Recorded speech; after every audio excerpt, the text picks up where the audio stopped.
Hello and welcome back to my channel What If Deku 2.0. Join us as we delve into the realms of fanfiction and fantasy, bringing you the best stories and discussions. Today, we're kicking off part 1 of our series, What If Deku Became the Villain Emperor? If you enjoy this video, please give it a like and subscribe for more content in the future. The author of this story is DekuVerse from Archive of Our Own. All the relevant links are in the description. Feel free to say hello to the author on their profile. Now, let's dive into the fanfic. A puddle showed a mirror image of the sun in the sky, right as a familiar pair of red sneakers ran across it and made the image ripple. The one who ran across it soon came into focus, showing it was a teenage boy with messy green hair that had a slight black tint to it, and large emerald green eyes. Freckles adorned his cheeks as well. His current attire consisted of a black Gakurin-style uniform for junior high with faded gold buttons, and a yellow backpack that looked stuffed to the brim. Rah! Hearing that sound, the boy turned to see a giant man with dreadlocks, a face with a shape that would make one think of a T-Rex, and clothes that pretty much screamed he was a thug had appeared by Tatooine Station out of nowhere. Whoa! That's one huge villain, Izuku said, looking excited. What was happening right now wasn't some special effect, a giant robot, or a projection being used for an action movie. It was real. This was an actual villain that had an actual superpower. No one knows how it all started, just that it began during the year of 2085, in the Chinese city of King. A small power surge happened one late of night and caused all the lights to turn off for 10 minutes, making a newborn baby in a hospital's nursery start crying out of fear. It was expected that the baby would have stopped once the lights eventually turned back on. However, this wasn't what happened, as only 2 minutes after the lights went out, the baby's father, who was watching them at the time and stayed when the power went out, saw the child glow. He caught the phenomenon on camera, and soon, scientists were rushing to figure out what caused this. This question was left at a stalemate for years, only to be answered when children across the globe who had been born after the luminescent baby started showing weak, yet unnatural abilities around the time they turned 4 years old. While the answer of why this was happening had yet to be answered and wouldn't be discovered for years to come, one thing had become clear to the entire world. Superpowers were no longer a fantasy. It's been more than a century since these quirks, as the world eventually decided to call them, manifested into the world. With these powers marking the next stage in the road of humanity's evolution, society itself had changed to become like the comics and anime of old, as those who abused those powers became the first villains. In turn, this caused those who fought for justice to become the first heroes and making it the newest job profession. "Out of my way!" the thug screamed. He swung his arm, causing bystanders who had begun watching the scene to gasp as debris to fall towards them. However, before it could land on and hurt anyone. "No you! Don't!" someone shouted. Rushing under the debris in question, a man held up his arms and then jumped to catch it. He had a square jaw which jut out a notable amount, small eyes, and short white hair that spiked out behind his head. His hero costume consisted of a cyan cardigan, which exposed his muscular chest and pectorals, dark blue pants with white stripes down each side, and plain black shoes. The real theme behind his outfit, however, came from the large headband with a yellow and black striped caution pattern, along with matching wrist guards and a belt around his waist, which had a square and a triangular decoration sitting in its center. All right, way to go, Death Arms. A nearby police officer soon saw a rope of water pass by, with some parts of it taking a wheel shape with an X shape inside as another hero arrived. "Please, stay back. This area's far too dangerous," he warned. The man in question had a hero costume based on a firefighter, from the yellow jacket down to the red fireman hat, with his hero identity defined by the white mask with a single orange bead embedded in the center. A thin cannon was strapped to his left shoulder and attached to a red water tank on his back, showing where the water from his quirk was coming from. Whoa, the rescue specialist, Backdraft, is here? He'll keep us safe. Seeing the two heroes gathered before him, Midoriya moved to the front and unzipped his backpack, taking out a notebook labeled Hero Notes V14 on it. As he opened it, preparing to write down anything he saw during this fight, another hero swooped in from overhead. "Kamui Woods," many girls squealed. The man they cheered for was shown to be a hero whose costume was a dark blue bodysuit mixed with wood, along with a mask that made him look like a humanoid tree without any leaves attached to it. He jumped off a light post and jumped near the ledge of the tracks, making the villain swing one of his arms at him. Kamui was quick to dodge, making the villain growl and look towards him with a strong glare. "Get away," the villain screamed. Kamui Woods stretched out his arms, which began to stretch out. Using his quirk, he swung himself onto another part of the track and situated himself there for his next move. "Wow, he may be new, but he's already making a big name for himself," Izuku cheered, already excited. A man standing by him with plus-shaped horns on his bald head let out a chuckle after hearing that, looking at Izuku with a knowing expression. "That dopey grin is enough to tell me what you are. A fanboy," he stated. "Why, yeah, sort of," Izuku admitted, looking away in slight embarrassment. Jumping ahead, Kamui stretched out his arm again to try and restrain one of the villain's arms, only for the thug to roar and toss him around before Kamui released his grip and fell onto the nearby terminal's rooftop. "Assault, robbery, and illegal use of your quirk during rush hour traffic. You are the incarnation of evil," he stated. Part of his arm stretched out, which made many recognize his next move.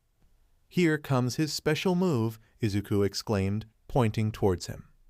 "Lacquered chain prison." The villain soon felt his entire body constrained by wooden binds, seemingly defeating him, until his angry expression visibly strained itself to the point everyone saw him go from enraged to furious. "If that's how you want to play, then I'll break you, toothpick," he roared. His skin gained a red tint as his size grew even larger, and his eyes became fully white. Kamui's eyes widened as the binds of his special move were ripped apart, and the villain threw a right hook towards him.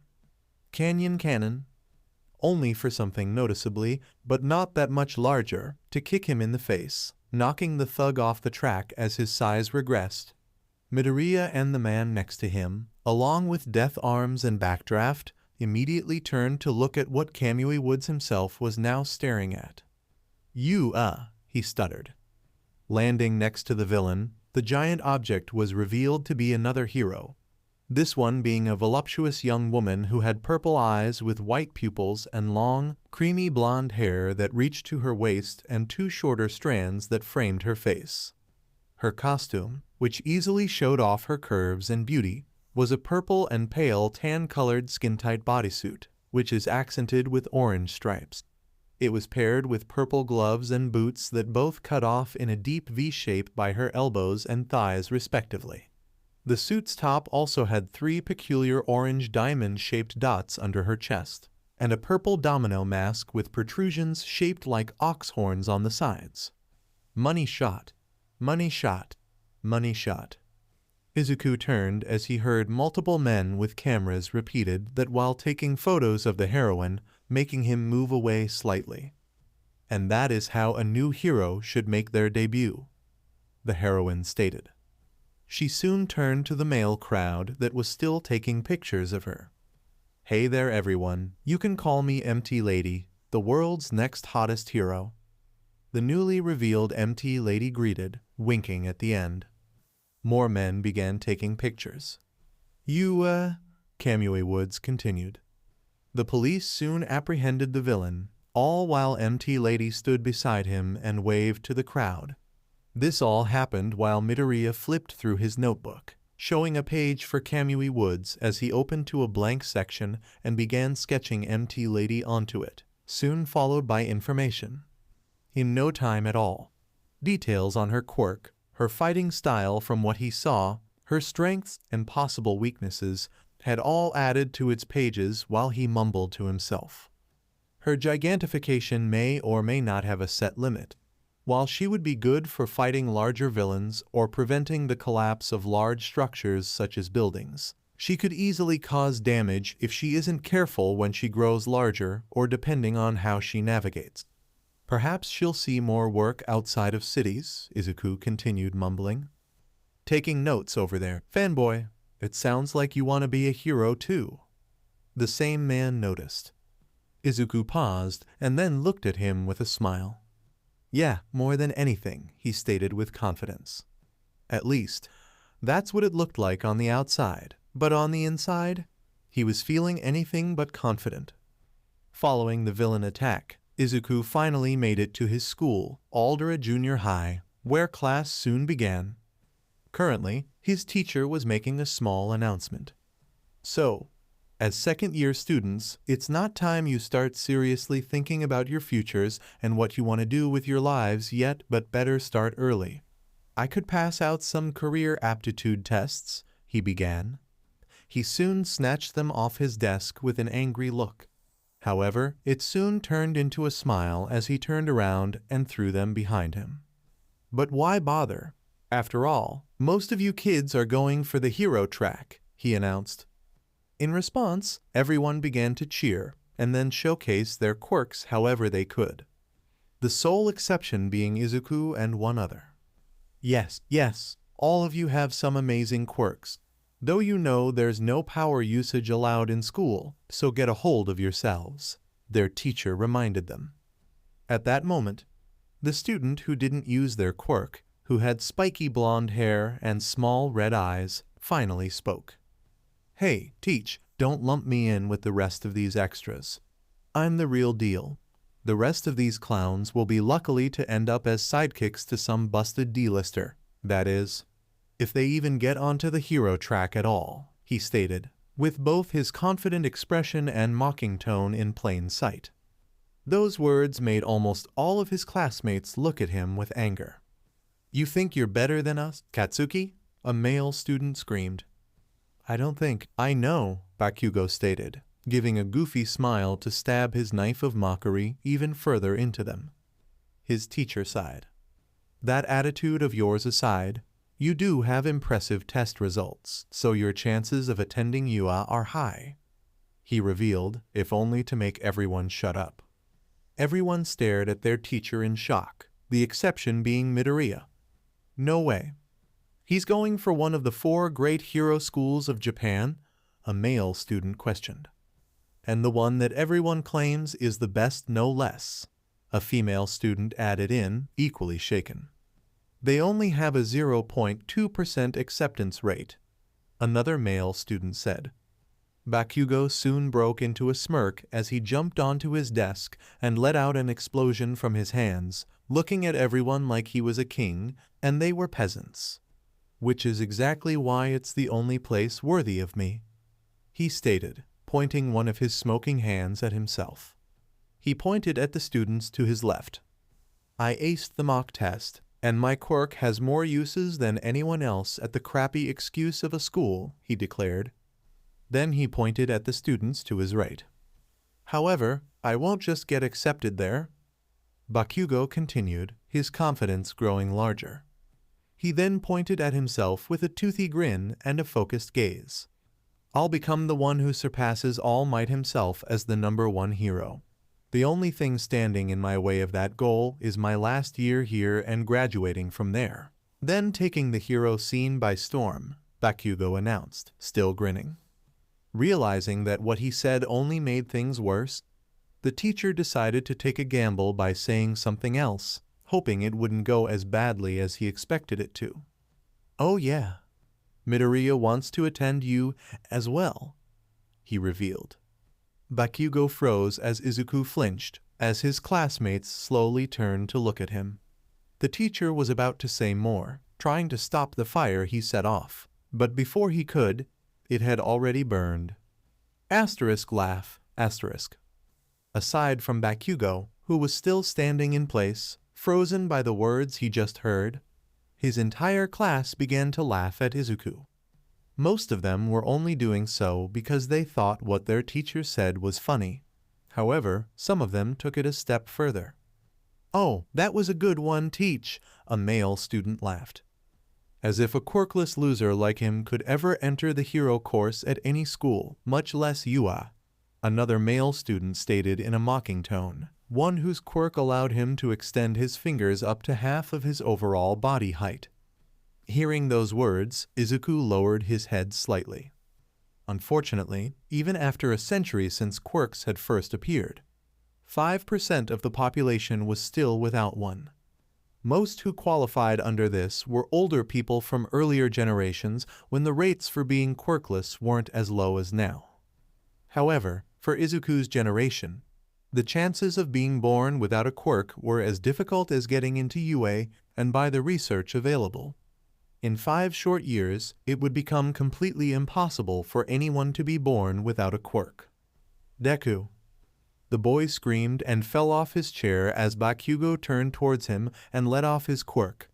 Even though he wasn't anywhere near Izuku, he was familiar enough with the short-tempered blonde's quirk to react when aimed in his direction. Aside from the two who were mocking him, the rest of their class now showed looks of fear and/or horror. Some were familiar with this reaction, while others had only heard of it until that very moment. "Listen up. You're even worse than all these extras here, you quirkless wannabe. Do you really think they'd take someone like you when they could have me?" Bakugo said with a wide scowl on his face. As Midoriya tries to explain his reasoning, Bakugo slams his hand down, setting off an explosion that knocks the cinnamon bun off his desk. "Come on, Deku," the maniac towers over the cowering boy. "You're totally quirkless, and you think you can rub shoulders with me?" Midoriya futilely scoots away. Wait, no, Kaken. I wasn't trying to compete with you. Not at all. It's just been my dream since I was little, and well, there's no harm in trying." "Try? Try what? The entrance exam?" Sparks and smoke from Bakugo's palms threatened to end the boy's very existence. "What can you even do?" Said boy looked down at his feet as he shrank down in place. "Get back in your seats, you two. I have to actually teach now," their teacher stated. The two went back to their seats. As class officially began after that mess, Midoriya tightened his fists as he held a poker face. Despite what Bakugo had said, Midoriya hadn't given up. He had no intention to give up on entering UA High's hero course. Except, was that even possible for him? It was the end of class, and Izuku had planned to just go home like usual when Bakugo and his lackeys stopped him. Stealing his notebook from him, Bakugo held it away from Izuku, a cold look on his face.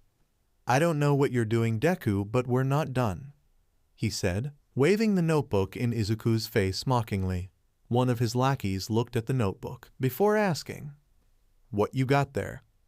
"Don't tell me you're taking notes on how to be a hero," the other asked, but it was more of a statement. "It's so pathetic," they both laughed.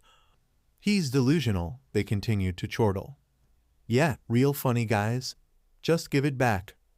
Before Izuku could reach out a hand and retrieve his notebook, Bakugo used his quirk to explode it, throwing it out the window. "That's so mean," Izuku cried, mourning the loss of his notebook. Most first-string heroes show potential early on. People look at them and just know they're destined for greatness. When I'm the only student from this garbage junior high to get into UA, people will start talking about me like that.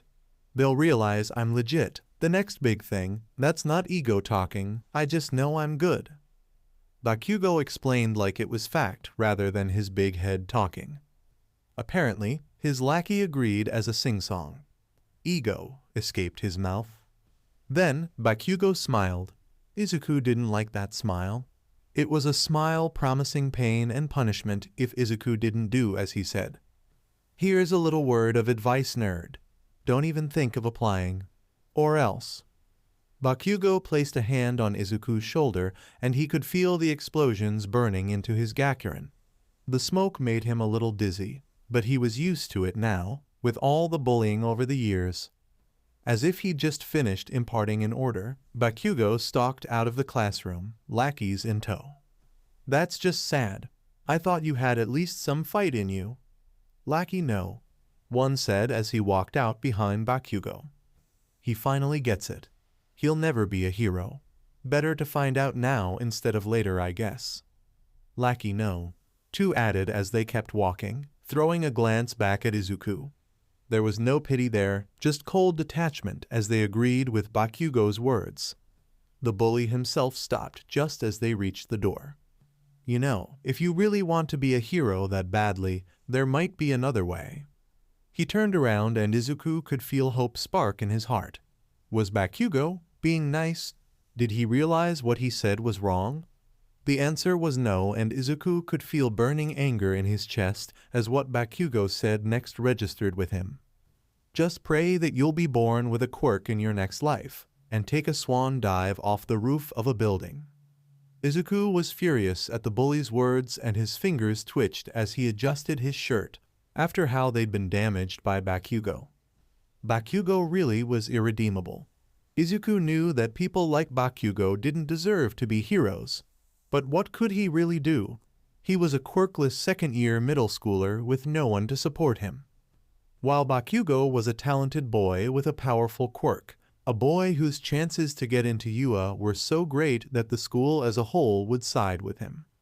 The Golden Boy, the pride of Aldera and Izuku Midoriya's existence, was nothing but a monster, and Izuku will one way or another destroy him. Through his anger, he felt like he was close to spitting flames like his dad. How dare Bakugo say something like that to him? What if he really jumped, huh? What then? Bakugo would be a murderer then. And that's just him with the ego of a middle school bully. If he was ever a hero, Izuku froze. If he was allowed to be a hero and said something like that to a fan of his, that fan might actually do it. If Bakugo was ever right about anything, it was that heroes held a lot of influence. Hearing something like that from your hero, Izuku knew that would be more than enough to push anyone off the edge. As those thoughts began to fade, Izuku was shown to have already left school and began heading home, going through a short tunnel that had a sewer lid, which slowly began to rattle. Huh? Izuku blinked, turning around. Once he did, he quickly wished he hadn't.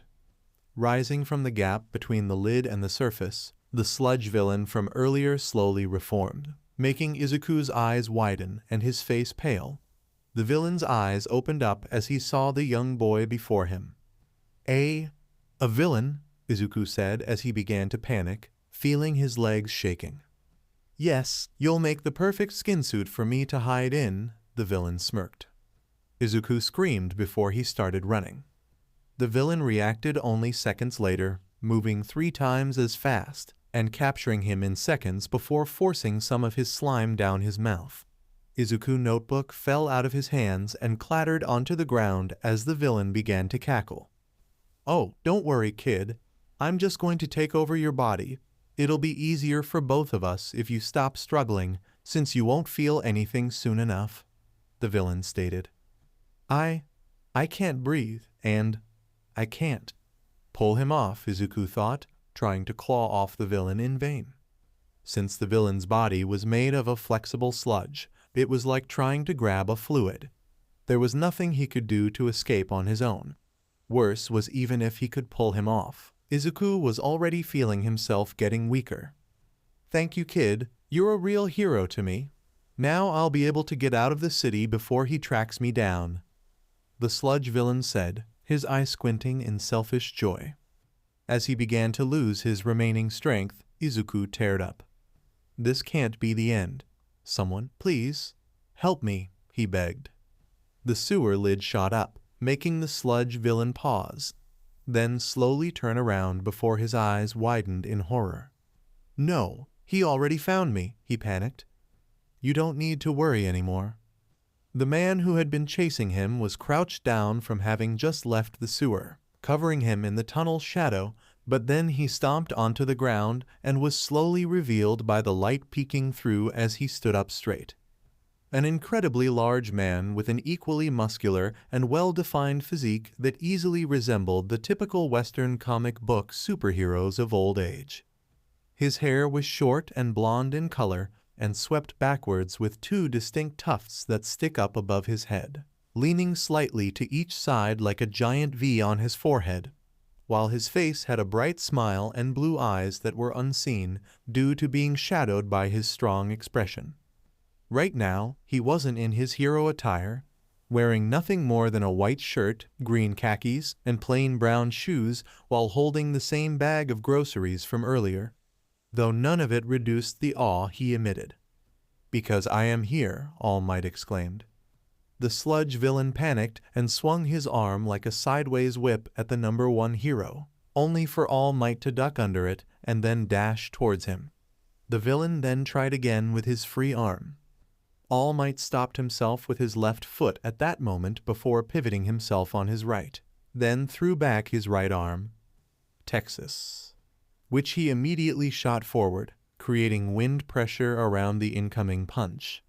Smash! And slammed it right into the villain's arm.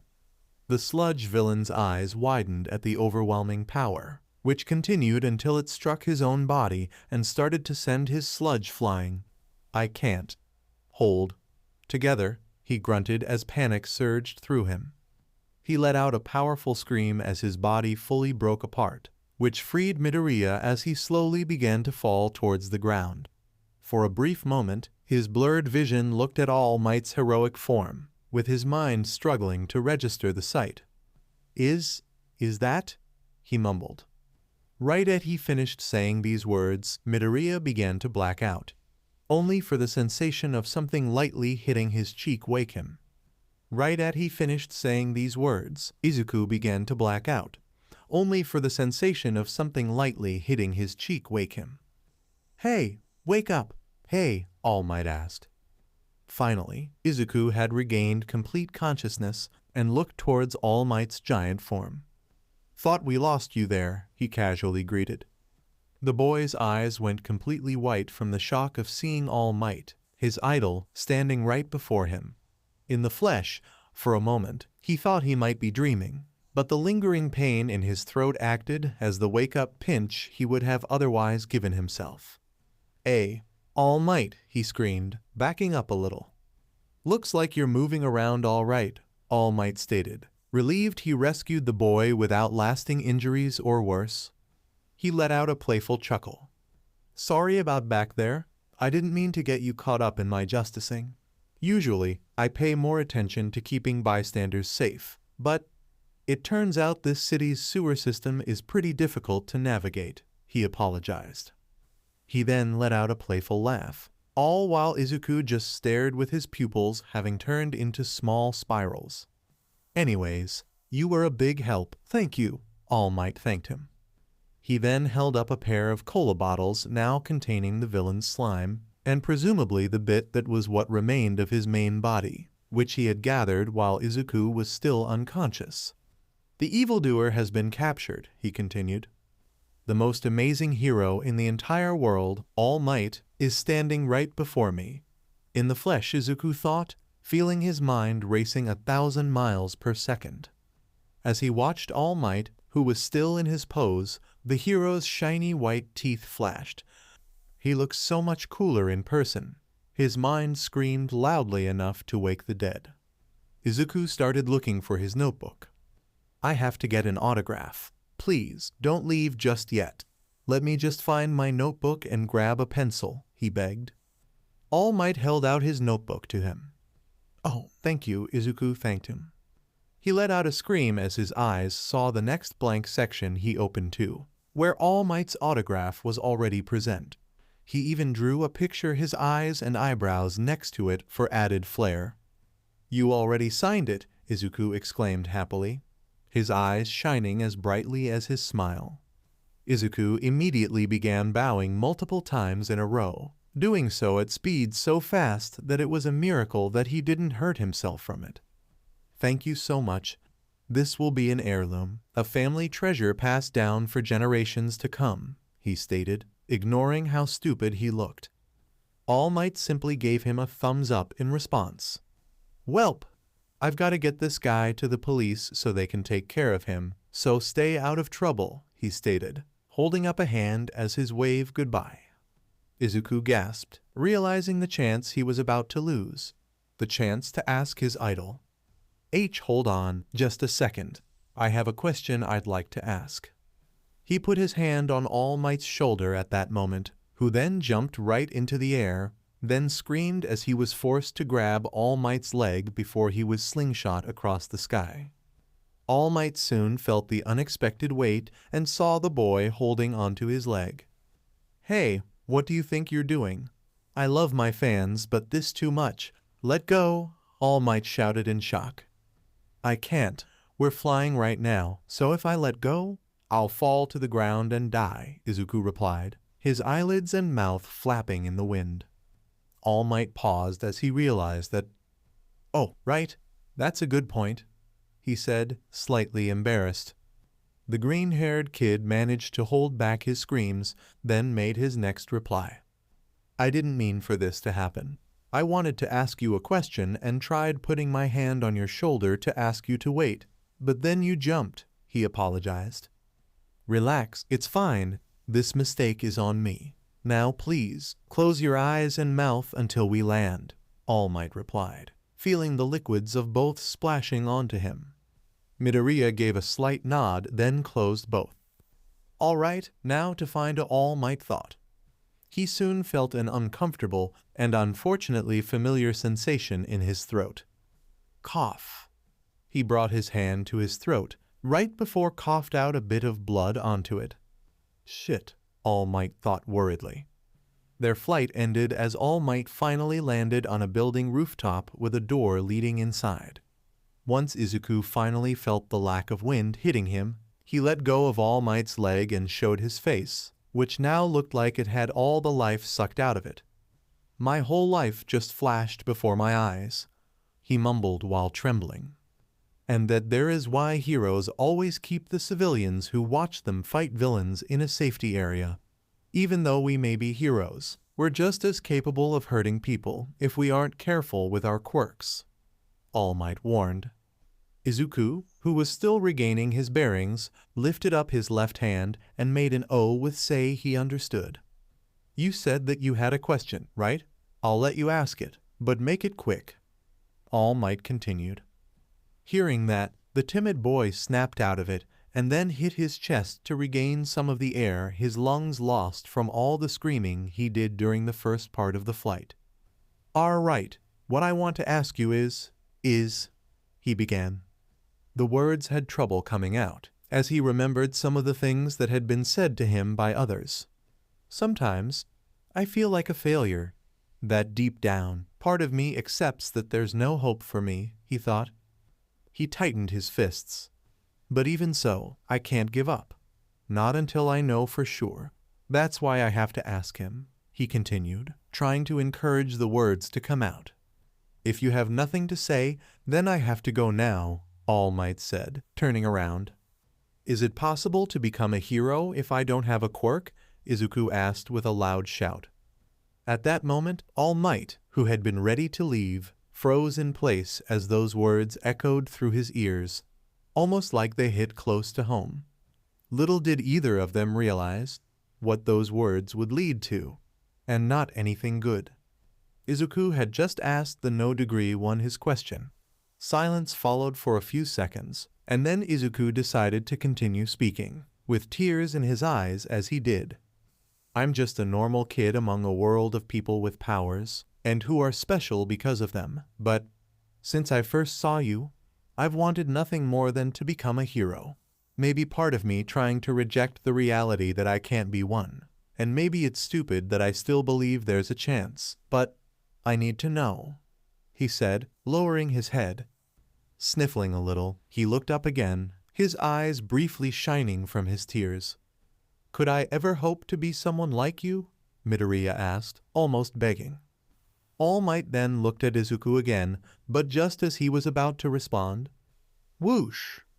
His body began to steam up, confusing the teenage fanboy before him as he did. Crap, All Might grunted. Right after saying that, a huge puff of steam covered All Might's form and made Midoriya scream. All Might, are you okay? He panicked. Luckily for him, He got his answer as the steam slowly began to disperse, but once he could see All Might again, he felt his eyes go wide before he rubbed them with his arm in disbelief. Standing before him wasn't the giant he idolized, but a withered remnant of it. All Might was now a very skinny man with sharp, angular features and long limbs, a long neck, and his eyebrows now completely absent. His clothes from before had become baggy on his current frame, almost as if they only accommodated his other form. Why you? Huh, you deflated? No, maybe you're an imposter, or... No, not that. I must still be unconscious from that flight and need to wake myself up. Izuku panicked, the shock too great for him to comprehend. All Might let out a sigh, rubbing his head. Well, I let this happen by saying you could ask me a question, so I guess it's only fair I come clean. All Might decided. Huh? Izuku exclaimed. While I won't explain the full details, you know how some guys at a pool suck in their gut to look buff? My quirk works somewhat like that, he explained, right as an imagined spot showed exactly that. No way, that's way too drastic of a change to be part of you quirk, Izuku shouted in disbelief. Well, you aren't wrong. It wasn't always part of my quirk, All Might admitted, his voice lowering. Izuku froze at that. It wasn't, he asked. Toshinori just sat down. Brace yourself now. What I'm about to show you isn't pretty, he warned. Izuku watched as he lifted the left side of his shirt, and then he gasped. What he saw was horrible. Around the same time, in one of the city's alleys, a few grunts were heard as the sound of the sludge villain could be heard. A small piece of him holding his eyes, which had shrunken with him and now resembled olives at their small size, slid outside of a pipe. Man, how lucky am I that All Might didn't find this part of my sludge. Otherwise he would have caught me right there and then. He sighed in slight relief, closing his eyes. He then opened them, only now they had an annoyed look. Only problem now is he might notice soon enough. I need to find a new vessel before I regrow my body, otherwise I'm trapped here, he realized. Man, that was sick. The sludge villain let out a sound of surprise, then hid behind a dumpster as he saw a trio of kids passing by. The trio in question was none other than Bakugo and his two cronies who were passing through for whatever reason. You didn't hold back with Midoriya at all. If he looks ready to wet himself that easily, then you're set, the boy with the finger quirk stated. It's his own fault for trying to be anything but the worthless Deku his is. Honestly, whenever he talked about being a hero, Bakugo replied. He growled. Bang! The can he was holding got charred as he used his quirk on it. Seeing his quirk, the sludge villain's eyes widened before they squinted to show the smirk his currently hidden mouth was making. Dude, don't let Midoriya get to you. Let's go to the arcade and blow off that steam, the other student suggested. Or we could sneak into the bar by the station, pick up a few ladies maybe, the finger quirk boy said with a snicker. Bakugo turned at him with a glare. You idiots, if we get caught, there's no way Yue will accept me as a student. Why the hell do you think I've never used my quirk on Deku since that one time back in kindergarten? Boredom? He screamed at them. Both of them flinched at that, shaking a little. Seriously, actually use your heads instead of spouting crap like that, because I actually remember to use mine, he grumbled loudly. They relaxed after that. Wow, I guess it's knowing details like those that let Katsuki ace the mock tests, the finger quirk boy whispered, looking at his fellow crony.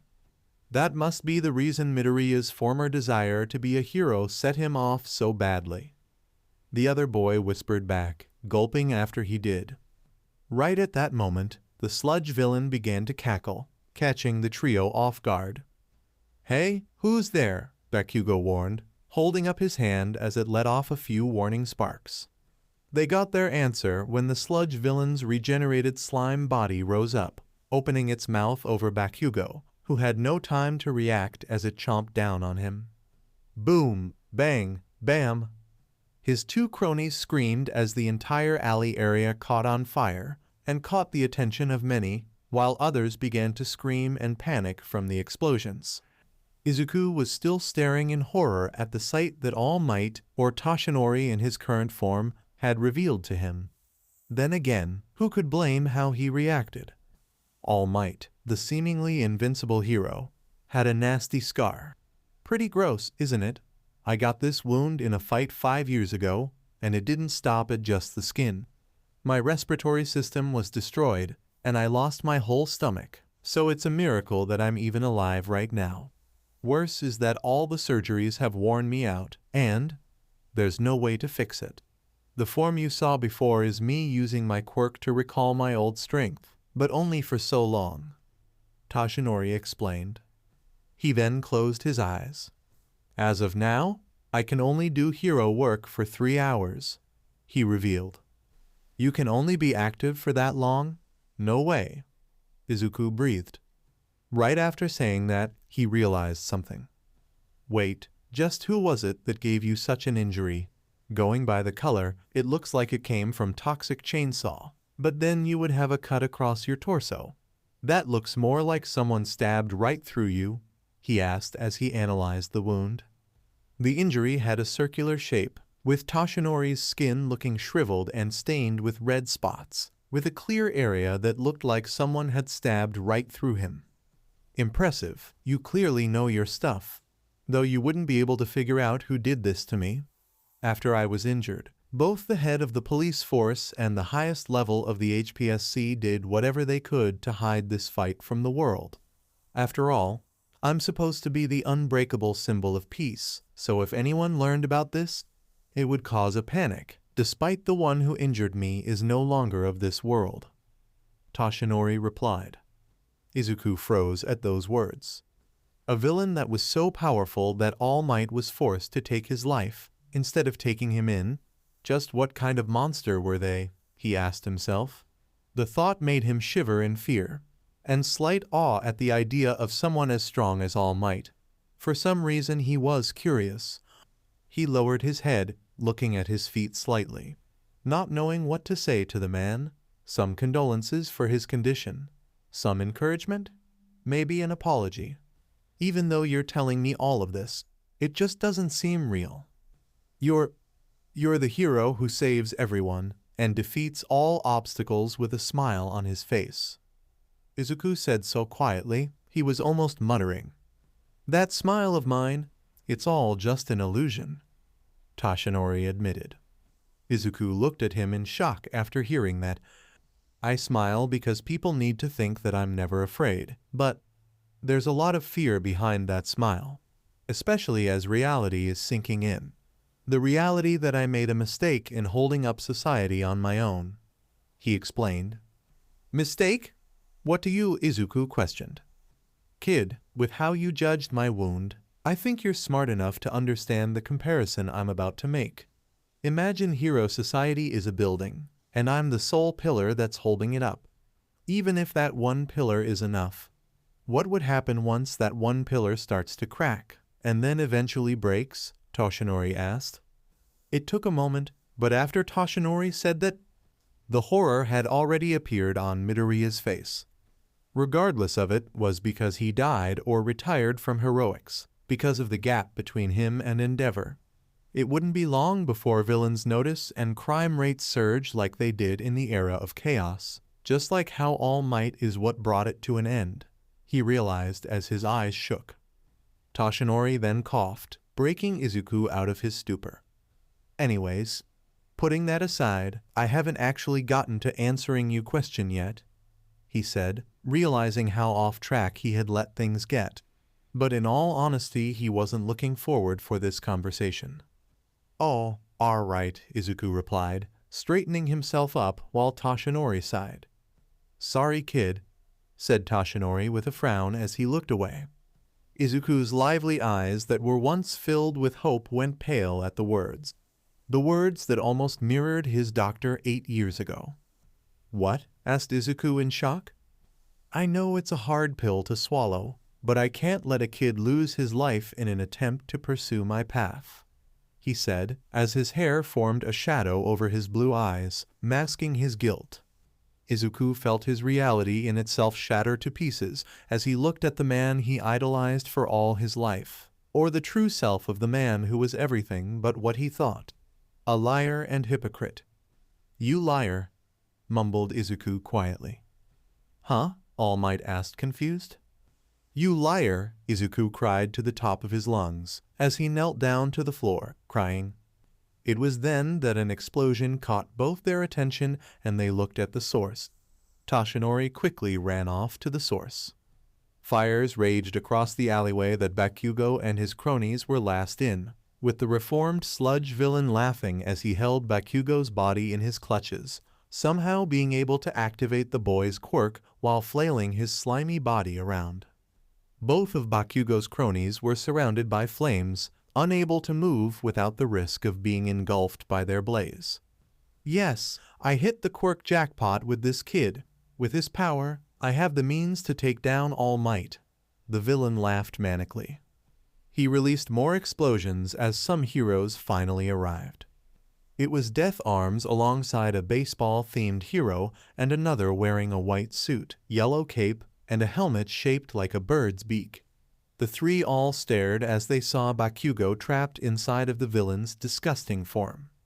"Damn it, he's taken someone hostage," Death Arms stated, growling slightly at the sight. He slammed his fists together. "How dare you prey on a child," he screamed, before rushing towards the slimy monster. He then jumped up into the air and then reeled his fist back before throwing a right hook. Asterisk squish, asterisk. Unfortunately, the moment Death Arms' fist struck the villain's body, it simply absorbed the punch's impact, then swallowed his fist inside of it, making Death Arms gasp. "What the hell is this? Some kind of goo?" he questioned. The sludge villain then punched Death Arms into the nearest wall, causing him to slam against a metal door before he rose his slimy hand into the air. "Say goodnight, hero," he cackled. He channeled Bakugo's quirk factor, causing his raised hand to spark before he swung it down. Death Arms looked up as it came down, but luckily, the caped hero sped by and grabbed him just in time before the building was set aflame. "What kind of quirk lets him be made of goo and cause explosions?" the baseball-themed hero questioned. "It isn't him making them. Look at the kid," Backdraft replied. Everyone looked at Bakugo tried to wrestle himself free, releasing explosions from his hands while doing so. "You picked the wrong guy to mess with. Once I get out of here, I'm gonna send you back to whatever sewer you crawled out of," he loudly screamed, still trying to push free of the sludge.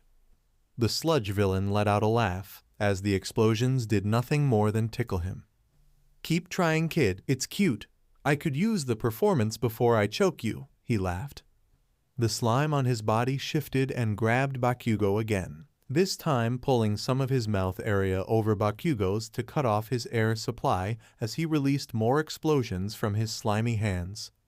Kamui Woods, who had tried to grab Bakugo during the moment he got free, was forced to pull his arm back to avoid it being set on fire. Unable to grab him, he instead used the opening to rescue the two cronies and some other civilians. Backdraft, douse the flames near him. "I can't save the hostage," Kamui requested, moving those he rescued to safety. "I can't, not yet at least. There's still a lot civilians in the danger zone," Backdraft responded, spraying some flames. "We can't get close either. His quirk is making our attacks useless, and we'll just get blasted if we try. Even worse is he's started suffocating the hostage," Death Arms said, trying to find an opening they take advantage of. A few stomps were heard, causing a woman in the crowd of civilians to gasp and point to its source. "Look, it's that new hero, MT Lady. She'll stop this guy." Hearing this, one of the sludge villain's eyes moved behind him, allowing him to swing his arm towards a tall building structure as MT Lady approached. A quick explosion caused the building, which had people inside of it, to tilt. MT Lady immediately caught it, but when she tried to shift her feet to move it to a safe spot, it bumped into another building. Looking to the side, she paled as she realized the situation she was now in. "No good, this is a one-lane road. I can't get the traction I need," she shouted. Kamui Woods jumped across the buildings and to the damaged building she held. "Don't worry, I'll get everyone out," he stated. "Damn it, he keeps putting us into a shutout. Are there any other heroes on their way?" the baseball-themed hero questioned. It was then that Toshinori finally arrived on the scene, taking a moment to catch his breath, which is when he saw the horror. "What? No, I captured him, didn't I?" he thought. Looking at the 2 bottles he contained, which he still had in his pockets, he saw neither had the villain's eyes. This made his own widen in shock. Damn it! He must have known I'd go looking for him, and moved part of his sludge somewhere I couldn't find it. I'm pathetic, Toshinori grunted. Around that point, Izuku had also arrived and saw how bad it looked. Just what kind of villain is doing this? Midoriya thought, moving through the crowd to try and get a better look. He then gasped as he saw it was the sludge villain. No way, but I thought All Might caught him when...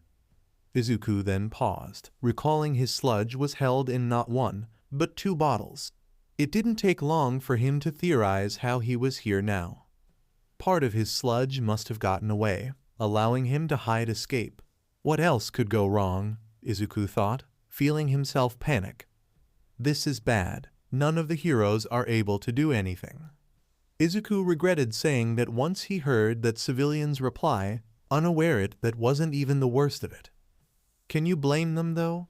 That villain's got access to an exploding quirk from the kid he's got hostage. He froze at that. Exploding quirk? No way, don't tell me, he realized, looking at the sludge villain again. Izuku's eyes widened as he saw Bakugo struggling within the sludge, running out of air. No, he has Bakugo, Izuku panicked. Hey, hold on a second. Isn't that the villain that All Might was chasing earlier? Someone asked. What? All Might? He lost? Another panicked. No way, but he did chase the villain after he went into the sewer. It's possible that he doesn't even know he escaped back to the surface yet. A female civilian replied. The other heroes need him, he better hurry, the second civilian stated, hoping that he'd arrive soon. Toshinori lowered his head in shame. Except, I can't, damn it, why am I so worthless? He thought, gripping near the area of his shirt hiding his wound. Izuku was also listening and knew that their hopes wouldn't be answered because of him. He would have had enough time to show up and stop him if I hadn't wasted it. Worse, none of the other heroes have the right quirks. There's no guarantee others are on the way or have the right quirks if they are, or that they'll even get here in time before Kaken suffocates. This is all my fault, he thought.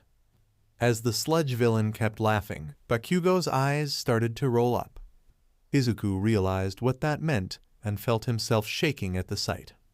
As Midoriya stared at the sight of Bakugo's form, something within him began to well up, and before he even realized what he was doing. Asterisk thud, asterisk. His notebook fell to the ground, and he began running towards the sludge villain. A sight that shocked All Might, the civilians, and every other hero on the scene. No, stop! You're gonna get yourself killed, Death Arms screamed. But Izuku didn't stop. No, it was more like he couldn't stop. It was such a shock to see him run out that even the sludge villain froze. What am I doing? Why am I running? Why can't I stop? He questioned, still running ahead. Only then did the sludge villain remember what was going on. Wait, why am I freezing up? I've got to kill this brat, he shouted. What do I do now? Izuku thought. At that moment, he recalled the page about Kamui Woods in his notebook. Page 25. Right, he thought as he grabbed his backpack and began to pivot. The sludge villain threw out his arm. Asterisk smack, asterisk. Only for it to hit Izuku's backpack, which he threw towards him, causing the All Might themed pencil case inside to break open and make the pencils inside to fly out. With 2 flying right into the sludge villain's eyes. My eyes, he roared in pain, closing them in pain. This caused his hold on Bakugo to relax just enough for him to breathe, right as Izuku reached Bakugo. "Bakugo!" he screamed. "The hostage is free. Now's our chance," Kamui Woods shouted. All of the heroes rushed towards the villain. "Hurry, we have to save those boys. This thing will kill them," Death Arms shouted. Bakugo finally noticed Izuku, who was attempting to dig him out of the sludge. "What the hell? Why are you here?" he shouted. "I don't know. My legs. They just started moving," Izuku answered frantically. He finally reached his arm and began pulling, though Bakugo's body didn't budge. "Get out of here. When will you finally realize that a quirkless loser like you can't be hero?" Bakugo roared, glaring at him. "Maybe that's true, but," Izuku admitted. He closed his eyes as he remembered everything that he had said or other had said to him about his dream. Izuku's eyes opened up, with tears flowing out of them as he briefly let out a whimper. All of the old memories from his painful past coming back to him in that moment. "You jerk! I couldn't just stand there and watch you die," he shouted without any doubts. The sludge swallowed Bakugo again as the sludge villain's eyes healed up and reopened to glare at Izuku. "Damn brat! I'm done playing with you," he screamed. Explosions went off as the rushing heroes were pushed back, and Izuku was knocked to the ground as the sludge villain readied his hand to slam down and splat his green-haired form across the pavement. Toshinori then growled. "I have to do something. No matter the cost," Toshinori thought, forcing out his muscle form through sheer will. He then rushed by the crowd and shielded Izuku just in time, surprising everyone, including Izuku himself. "We'll talk later, kid," he said. "All Might, how are you?" he asked. "Time to finish the job," All Might exclaimed, cutting Izuku off. He ripped the sludge off his arm, with both Midoriya and Bakugo staring at the sight in awe. "Damn you, All Might!" the sludge villain screamed. He swung his arm out, using Bakugo's sparks once again. "Detroit!" He grabbed Bakugo and then punched right through the explosion that was released, surprising the sludge villain as his fist neared his face. Smash! All Might ripped Bakugo free as the punch hit the sludge villain, and then grabbed the area of his body where his eyes were. The rest of him was destroyed as his punch's force was able to create a tornado. MT Lady dropped to the ground, helping Kamui Woods cover some of the civilians from the wind, while the remaining heroes shielded the civilians on the opposite side until the cyclone's winds came to an end. Once they had, All Might panted a little, with everyone watching him in awe, unaware the sky had darkened until it began to rain. "Rain?" one civilian said. "Look at the clouds, they're moving," another person pointed out. "That wind, it changed the weather," Death Arms said in awe. With those words, everyone began to cheer at All Might's victory, leaving all the other heroes to stare at the hero who was leagues above them. "Did that really just happen? He changed the weather with one punch like it was nothing," the first person shouted. All Might soon caught his breath, struggling to hold his muscle form while the public was watching him, and then glanced towards Izuku's frozen form and internally frowning. Shortly after, the sludge villain's remaining piece went into All Might's bottles, which was then contained by the police. Midoriya was on his way home, expecting his mother would freak out. "I never did get an answer from All Might," he said with slight sadness. "Deku." He flinched and then turned around, seeing Bakugo rushing towards him, catching his breath once he finally stopped. He said nothing at first, but then let out a slight growl. "Listen up. Don't you dare think you saved me today, because you didn't. You did nothing. Don't change your mind about applying to UA's hero course after this. That's my only warning to you," he screamed. Bakugo then turned around and began walking off, leaving Midoriya to stare at him in surprise. "Wait, all of that was just to yell at me," Midoriya thought, feeling a little weirded out from it, though he could tell why he yelled at him. because he had to share the attention with Izuku even though he was scolded harshly instead of the praise that was given to the blonde for his strong quirk. Izuku's fists clenched tightly, so tightly his knuckles turned white. He felt so much anger at the selfish attention-seeking bastard right now that it was getting too much to bear. There was literally nothing that could make this day worse for the green-haired boy. It was a disaster all over. First, the whole class made fun of him for wanting to attend you. And then he was almost killed by the sludge villain. Then his dreams shattered by All Might, and Kacchan was almost killed by the same villain. And he was scolded by the damn heroes, and Bakugo just had to be an asshole again now. There was nothing that could make today worse. Young man, we need to talk. Looks like the universe just took Izuku's thoughts as a challenge and won. The green-haired kid turned to see All Might in his skinny form looking at him with frown. His eyes seemed worried but angry. What were you thinking running in like that into danger, young man? All Might asked in worry. If I haven't been there, you would have been dead along with that kid. Izuku looked down at his feet as he pressed his thumbs together and answered nervously. I'm sorry, sir. It's just whenever I see someone in distress, my legs move on their own before I get the chance to think. Izuku explained with stuttering.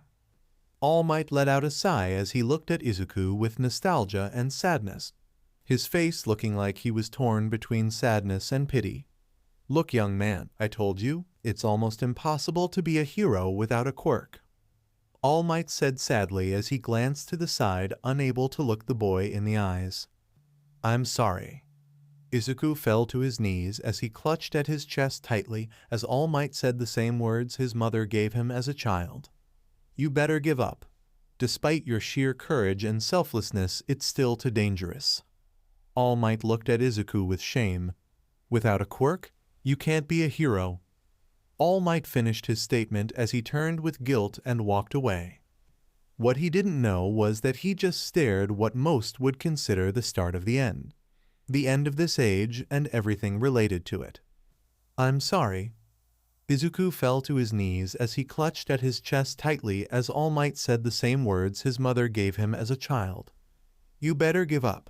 Despite your sheer courage and selflessness, it's still too dangerous.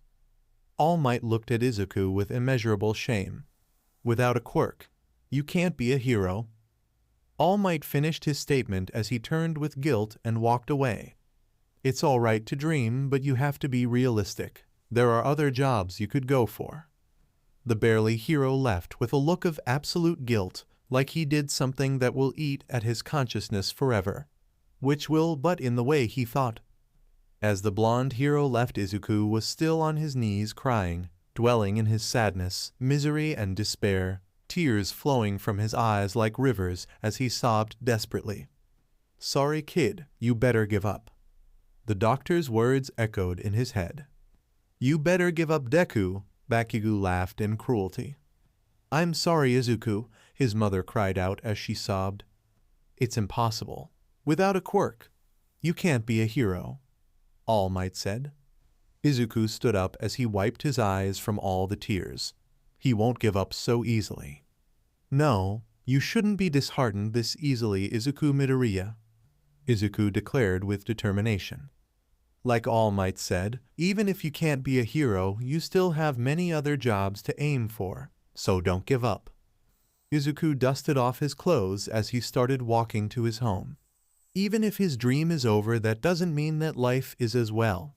He can still do many other things. It might not be a direct route. But I can still help others. It's too early to give up, Izuku exclaimed as he started walking home. Little did he know he was going to see how distasteful this world truly is very soon. Home was never more welcoming, but at this point, anything was more welcoming than what he went through. It was not easy to hold back your tears in front of your mother or your idol, the man that you looked up to for all of your life turned down your dream. It was emotionally draining to say the least. Izuku, is everything all right, sweetie? Inko asked in a worried tone. Yeah, everything's all right, Izuku said as he took off his shoes, then rushed to his room, hoping his mom wouldn't notice his injuries. He reached his room, his only safe haven, but it looked different. Everything in that room that he loved her so much, that he spent his entire life decorating, disgusted him. But he knew it wasn't the room that changed. He was the one that changed. He laid in bed, rethinking all of his life's decisions, and cried. It wasn't his fault he was born quirkless. He didn't want that. All he wanted was to have a great quirk and help people. Is that too much to ask? Is that a crime that the world decided to put him in torment for the rest of his life? Then there was a knock on the door, which filled Izuku with dread. Izuku? Honey, I saw the news. Are you okay? Inko asked in worry from behind the door, and Izuku let out a groan of absolute despair. Why did she have to find out about this? Honey? His mom called again. I'm fine, Mom. Please, just leave me alone for a bit, please? Izuku asked, his tone filled with despair and sadness. There was a short pause after the green-haired boy's question. Then the sound of footsteps getting farther away was heard, and Izuku let out a sigh. He was tired. He felt tired. But he also felt empty in the inside. After he got his dreams shattered like this by the no-degree one hero like that, he didn't know what else to do. Sure thing, he decided he could still help other people somehow, but he didn't know how to do that. After some time of thinking of what to do, he drafted into a complete opposite subject from his future, his past. His goddamn past with that bastard Bakugo. If you want to be a hero so bad, there might be another way. Pray you'll be born with a quirk in your next life, and take a swan dive off the roof of a building, Bakugo called out with a laugh. All of Izuku's sorrow, sadness, despair, and pain became something new.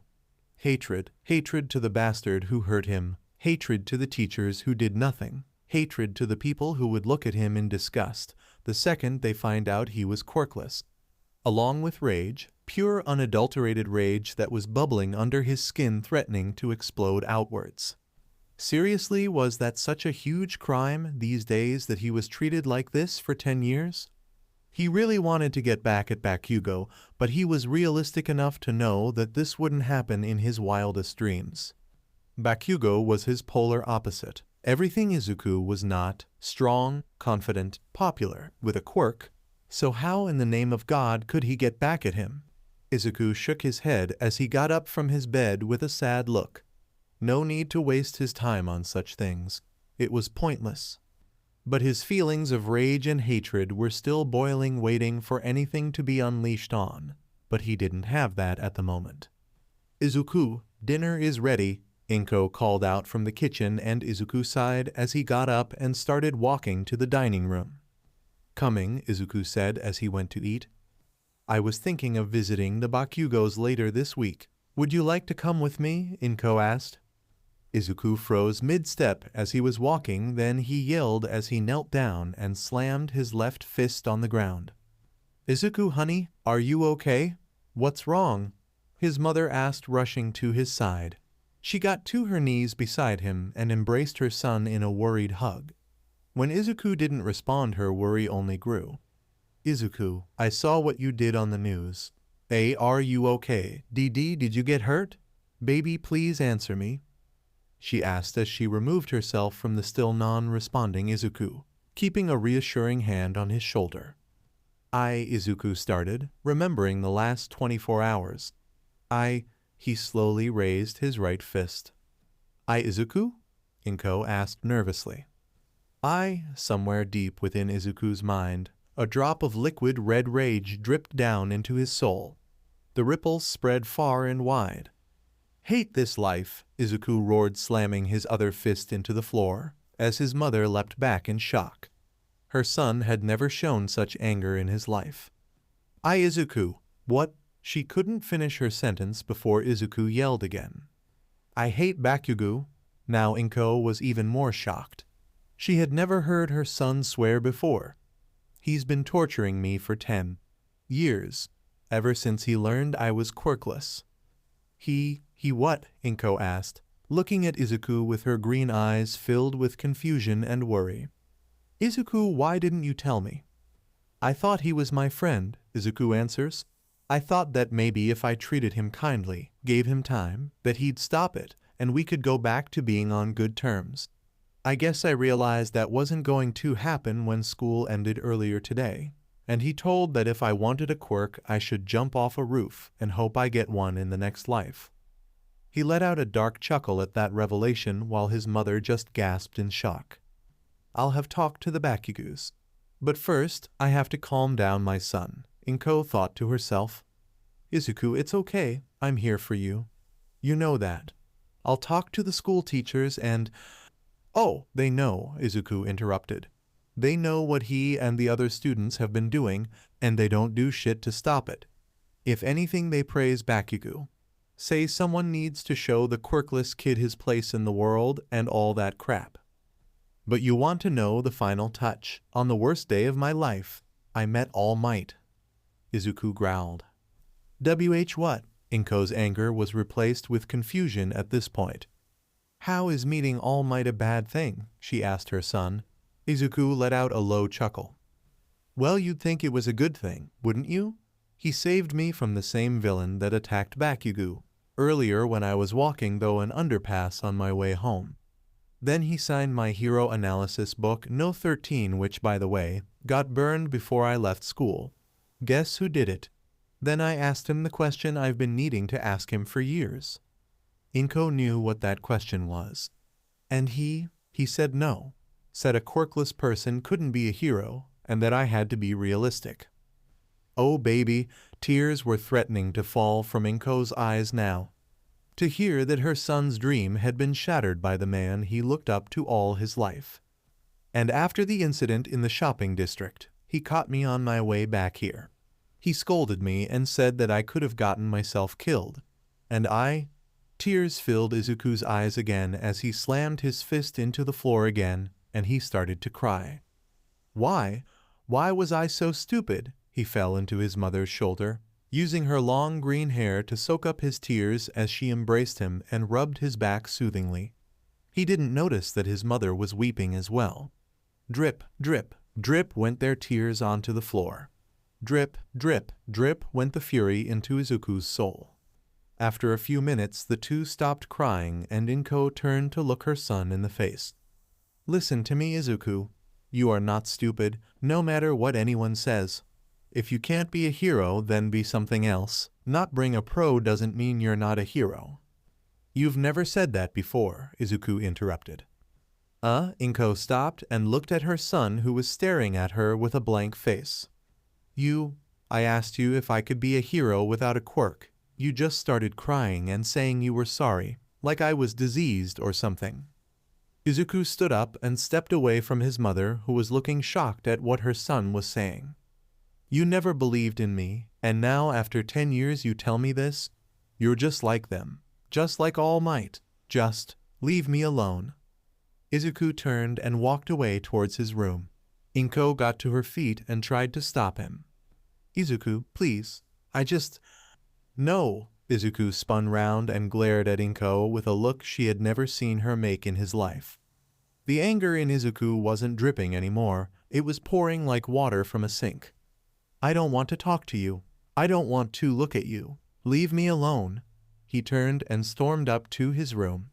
Inko heard the door slam as he locked himself in. Oh, Izuku, Inko said sadly to herself, as tears started to reappear in her eyes.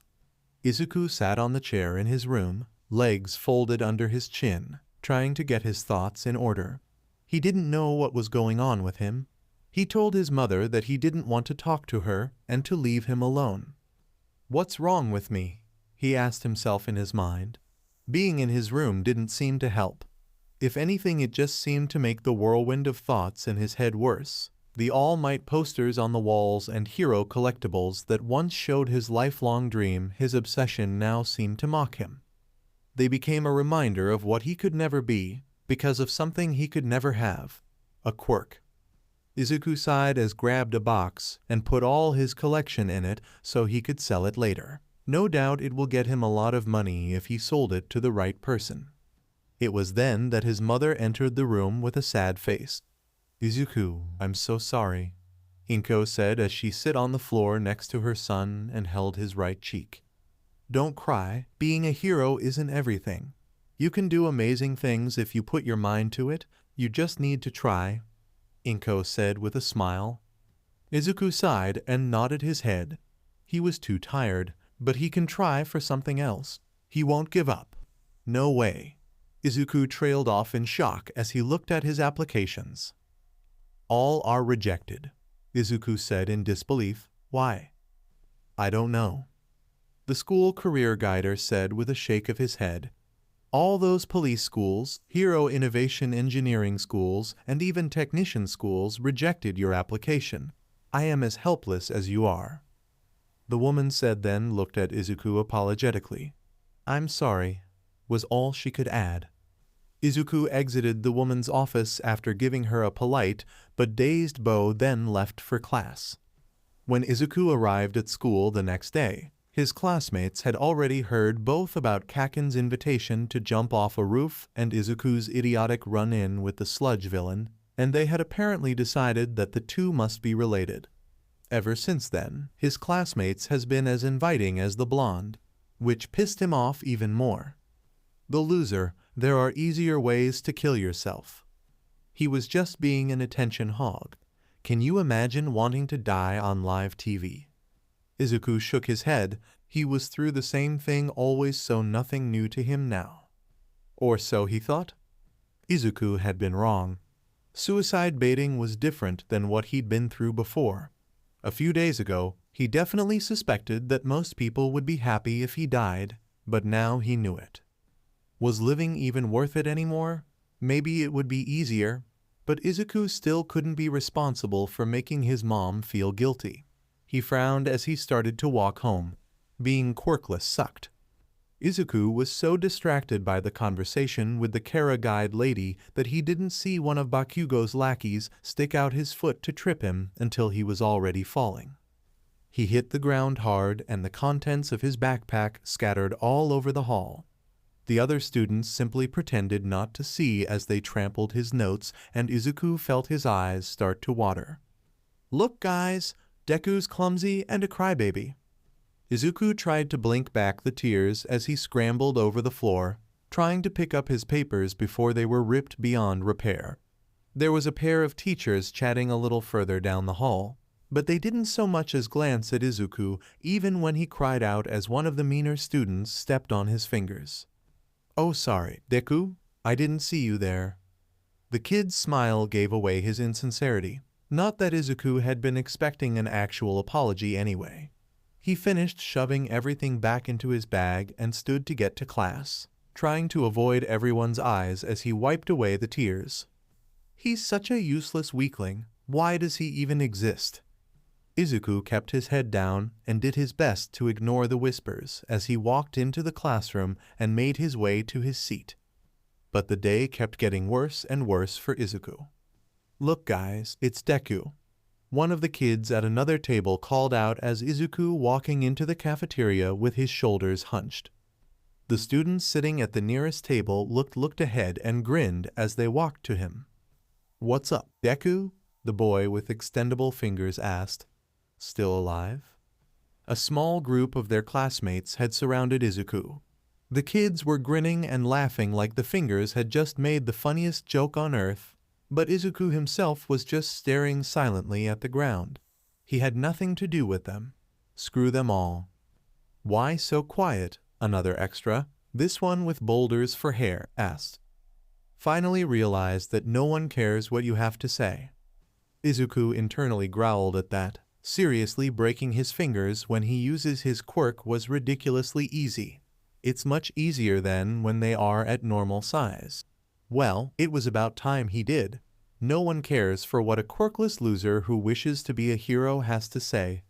The boy with the popping out eyes said, seriously, his quirk was the worst. Izuku could grab a knife and cut the nerves off, and he wouldn't have eyes.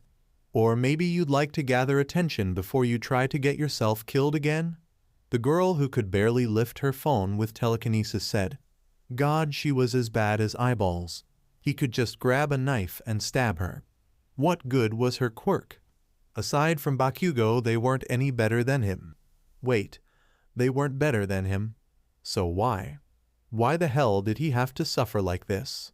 Was being quirkless this bad? Was it such a serious crime? And why was he rejected like this by schools? His grades were enough. Was it because he was quirkless too? How could Hero Society get to this point? Featuring the footage of a quirkless boy running in to save another boy from a villain while the heroes stood by and did nothing. Izuku and his mother turned to the TV to see the news playing footage of his encounter with the sludge villain. Izuku internally growled in frustration at that. And an interview from the HNN. Here in the HNN we have a special guest. The newsman said as the camera turned to him, showing a man in a gray suit with short black hair with golden strands. He has dark blue eyes and wears glasses. Please welcome the Minister of Hero Law Enforcement Department, Mr. Mizuki Reida. There was some applause at the announcement. Thank you for having me, Mizuki said with a slight nod. Mr. Mizuki, as you see, the topic is about the footage of the incident downtown spreading around the internet. Then newsman said with a smile. We want to hear comments about the matter where a student was taken hostage by the villain from the ministry itself. There was this reports about this boy who happens to be a quirkless who rushed in trying to save his classmate while the heroes didn't take any action. Mizuki frowned as he gave the camera a stern frown. First of all, it may seem like an act of honorable bravery, but it was in fact a blatant obstacle for the heroes' operation. You're saying that even though the heroes didn't make a move, the boy's actions were still an obstacle? The newsman asked in surprise. Yes, I am. The boy jumped into the scene while the villain was using the other boy's quirk to cause destruction. It may seem like the heroes weren't doing anything, but they were limiting the destruction to an acceptable level until further reinforcements arrived according to our protocols, Mizuki explained. However, this boy's act does not only increase the chances of him getting hurt, but also the chances of aggravating the villain and cause more destruction and possibly hurt the innocents. Mizuki shot a glare at the camera. People may seem that the heroes took no action at the scene, but they were in fact trying to limit the damage to the structures and thoroughly monitor the situation. And as you can see, the situation was smoothly solved by our symbol of peace without any need for the boy's pointless deed. We also had reports that the boy has been applying to many hero schools and many other security agencies. He apparently wants to be a part of the hero working field. Do you have any comments on this? The newsman asked with a smile. To be a hero, one must gain proper training first. Using a quirk without a license is no better than being a villain. I personally think that the boy is not suitable for a hero or any security jobs, Mizuki said sternly. Izuku fell to his knees as he looked at the screen in shock. He knew people were cruel, but this was just too much. From behind, Inko hugged her son with tears in her eyes as she pulled him closer to her in an attempt to comfort him. What the hell is the meaning, Mizuki? Toshinori snapped as he slammed his fist on the minister's desk, his blue eyes glowing dangerously as he was considering smashing the man's face in. How could you let them broadcast such a thing? Did you even consider the kid's future? Please calm down. We had no other choice. We did that out of necessity, Mizuki said calmly as he was looking through the window with his hands behind his back. Necessity, Toshinori repeated with more anger than skepticism. Yes, it's all for your sake, symbol of peace, Mizuki explained. How's that for my sake? What about the kid? Toshinori snapped. We have been trying to hide your injury and diminishing time of operation for a while now from the public. It might be a little too harsh, but your image is worth the cost of boy's sacrifice. Hero Society must remain strong, Mizuki explained coolly. To achieve that, the symbol of peace must be free from the slightest of faults, Mizuki said as he looked at Toshinori, who looked down. You're saying, because of me, that boy was ripped off from his future? Toshinori asked, stunned. Mizuki sighed. Please understand that this, for the sake of Hero Society and yours, symbol of peace. Toshinori's fists shook in anger. I can't even save mere boy? What kind of pathetic hero am I? Izuku glared daggers at the turned-off TV as his mom was washing the dishes. Damn it all, damn it all. The heroes always get away with this, but do they ever consider who else gets hurt? Izuku paused at that. Who was getting hurt? It wasn't the heroes. It was probably the villains. But what about everyone else? Izuku sat there silently. Everyone else, huh? He muttered. Izuku leaned back and pulled out his phone. He entered the search engine and absent-mindedly typed in civilian casualties hero. He slowly scrolled through the list. At first it was just news reports. People tragically dying to villain attacks before heroes could save them. Heroes dying in the line of fire. That sort of thing. But the more he scrolled, the more incriminating things he found. Izuku got up. He needed a bigger screen. Izuku ran at his room and slammed the door shut, tuning out his mother's worried calls. He felt a twinge of satisfaction as he looked at the money he got from selling his limited edition All Might merch through the internet. Nightai paid over 3 million S for that crap. What a fool. Izuku ignored the feeling and went for his computer. When it logged on, he entered the same thing he did into his phone and scrolled through a few pages till he found the interesting parts. It was an old report. A small story in an independent newspaper about a number of accusations that number 2 hero Endeavor was doing more harm than good. People who had been horrifically burned by the pro hero. He wondered how this story hadn't circulated more. He looked into the paper. He really wished he hadn't. The story on Endeavor had come from an issue before it was announced it was closing down operations. As it turns out, the newspaper was sued because of the story but settled out of court. Their crime was defamation. The Hero Commission had issued the lawsuit, and the resulting payout had crushed the newspaper and run them out of business. The story was buried. It wasn't the only story that ended this way. A journalist was fired from a fairly high position in his newspaper for issuing a story about a number of assault allegations involving pro-hero Midnight. Another was a collection of heroes whose reckless behavior had killed innocents. This paper was crushed as well. All Might's name came up a few times in that story. Other stories included how some petty thieves had their arms crushed beyond repair for stealing some money for their family.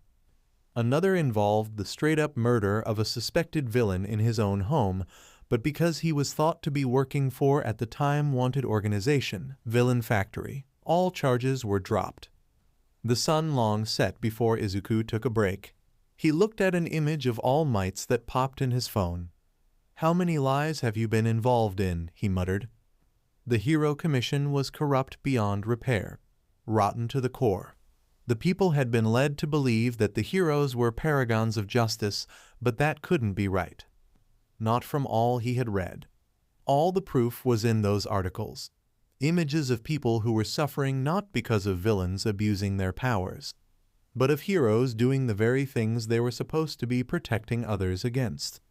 Children idolized them, wanted to be them. He wanted to be. The realization hit Izuku hard. He felt hot. Far too hot. He also felt sick to his stomach. He grabbed his backpack and filled it with his precious notebook amiss, then wrote a note apologizing to his mom, then pulled the money and ran to the door. "Izuku, honey?" his mom asked him in worry. "Where are you going?" "I'm going for a walk," Izuku lied. He went to her and gave her a hug, confusing her. "I love you so much," he said, then bolted outside the apartment. "Why?" Izuku shouted at the top of his lungs as he stood on top of a building. The same building where All Might crushed his dreams like they were nothing. "Am I at fault for being quirkless?" Izuku roared hatefully. Izuku looked down at the city lights. It looked beautiful. A nice one last view if you ask him. "Is it wrong to have a dream?" he whispered softly as he removed his shoes. He took off his backpack and took a look at his precious notebooks. The notebooks he spent years over years cultivating and filling to the brim with knowledge to help him and other heroes, or take them down in the most brutal ways possible. He put the backpack next to his red sneakers and closed it before looking down. Damn it. I curse you all. Izuku whimpered as he readied himself to jump. He had enough, but ironically he was jumping because his dreams are impossible, but because he had them in the first place. Because he wanted to be in the same boat as those sickos called heroes, who do nothing but hurt others. You must be terribly sad. A voice spoke behind Izuku. It's tragic, right? I can see how this cursed world pushed you to the brink. Izuku turned to see a shadowy figure a small distance behind him. Is being born quirkless a serious crime? That it tips someone off their right to dream? The man asked while approaching. That type of distorted society, don't you think it is better gone? Of course I do, Izuku replied. This kind of society where heroes talk about some bullshit pipe dreams. After all, they are just shameless hypocrites. I hate them. I hate them so much, Izuku cried. Poor child, hurt by selfish and heartless people. How much suffering have you been through? The man asked. No one ever reached their hand to you, am I right? The man got next to Izuku, right in front of him as he put a hand on the boy's shoulder. If you are thinking of throwing your life away, why don't you come with me? He asked. He was a tall man whose face was entirely made up of scar tissue, extending from above his upper lip and covering his entire head and the back of his neck. As such, he had no visible nose, ears, hair, or eyes, though the outlines of his eye sockets were visible. You can be whatever you want, because I am here. The man extended his hand to Izuku, who stared for a few seconds, then took it. It was here that the greatest villain was finally born into the world. Thank you for joining us on this incredible journey through What If Deku Became the Villain Emporer. I hope you found it as intriguing and thought-provoking as we did. A big shout out to DekuVerse for crafting such a compelling story. Don't forget to check out their profile on Archive of Our Own for more amazing works. The link is in the description below. If you liked this video, please give it a thumbs up, share it with your friends, and don't forget to subscribe to What If Deku 2.0 for more fascinating explorations into the world of fanfiction and fantasy. Your support helps us create more content like this, and we're always excited to hear your thoughts and suggestions in the comments section. See you guys in the next video.